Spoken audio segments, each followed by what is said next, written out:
अच्छा जी, अस्सलाम वालेकुम। मैं थोड़ा-सा आप लोगों को जो करंट इश्यूज़ चल रहे हैं उनके ऊपर जिस पे हमारा ज़्यादा फ़ोकस होना चाहिए आजकल, मैं उसके ऊपर थोड़ा-सा ब्रीफ़ करूँगी। गवर्नमेंट ऑफ़ पाकिस्तान, जैसे आप सबको पता है कि थोड़ा-सा इन्फ्लेशन का इशू चल रहा है आजकल, और इसके ऊपर गवर्नमेंट ऑफ़ पाकिस्तान ने कुछ अभी रिसेंटली कुछ 1-2 इनिशिएटिव्स लिए हैं, जिसके अंदर जो इम्पोर्टेंट चीज़ है वो सब्सिडी है जो कि गवर्नमेंट दे रही है डिफरेंट एसेंशियल कमोडिटीज़ के ऊपर, जिसमें फ़िलहाल हमारे पास आटे पे आ गई है सब्सिडी और 1-2 आइटम्स पे भी आनी है, घी और चीनी पे। उसके मुतालिक बताना आप लोगों को ये था कि हमने डिफरेंट सेल पॉइंट्स इस्टेब्लिश किए हैं थ्रू आउट सोहाबा सब डिवीज़न, जिसके ऊपर सब्सिडाइज्ड रेट्स पे ये चीज़ें अवेलेबल होंगी, जिसमें आटा है फ़िलहाल, और उसके बाद घी और चीनी फ़ेज़ वाइज।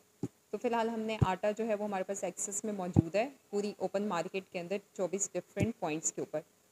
तो हम मेरी आवाम से ये अपील है कि ये जो आटा है, जनरली इसके बारे में परसेप्शन ये होता है, या एज़ अ कॉम हमारा जो है वो एक यही है कि अगर कोई चीज़ सस्ती मिल रही है तो उसका मतलब है कि क्वालिटी ख़राब होगी। इसमें ऐसी कोई बात नहीं है। कुछ लोगों के मेरे पास ये रिव्यूज़ भी आए हैं या उनकी एप्रीहेंशन है कि आटा जो है वो ख़राब है। हम भी वही आटा यूज़ करें, उसकी क्वालिटी अच्छी है। मैंने खुद फ्लोर मिल पे जाके हमने चेक भी किया है।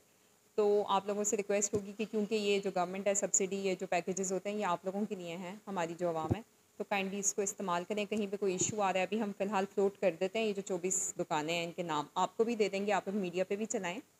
और अगर कहीं पे कोई अवेलेबिलिटी का इशू है तो वो काइंडली, या रेट्स वगैरह का इशू है, तो वो हमारा एक कंप्लेंट सेल भी बना हुआ है इसी ऑफिस के अंदर, उसका नंबर भी हम फ्लोट करवा देते हैं।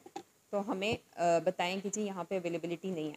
उसके बाद फिर फर्दर हम नेक्स्ट फेजेस में उसके ऊपर जाएंगे। दूसरा जो इस वक्त एक और मेन इशू आ रहा है वो आ रहा है इन्फ्लेशन का, वही रेट लिस्ट्स का या फिर ओवर चार्जिंग वगैरह का। कहीं पे भी कोई कंप्लेंट होती है, पहले तो आवाम से ये गुजारिश है कि जब तक वो सरकारी रेट लिस्ट नहीं देखते तब तक दुकानदार की डिमांड के ऊपर जो भी वो रेट बताता है उसके ऊपर चीज़ें मत खरीदें, क्योंकि आप लोग ही उनको ये स्पेस दे रहे होते हैं।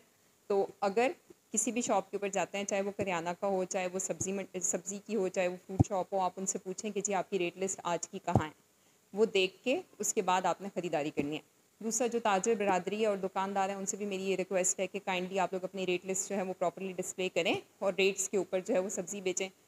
हमें बहुत सख्त इंस्ट्रक्शंस हैं, आज से अगर कहीं पे भी रेट लिस्ट नहीं होगी और वो भी बड़े साइज़ की नहीं होगी और अपडेटेड नहीं होगी, तो उसके ख़िलाफ़ हम एक्शन लेंगे। कोई फ़ाइन नहीं होगा, कुछ भी नहीं होगा, या सीधी सीधी FIR होगी, या फिर जो है वो हम दुकान सील कर देंगे, क्योंकि अब हमने इसको बहुत सीरियसली इसके ख़िलाफ़ एक्शन लेना है।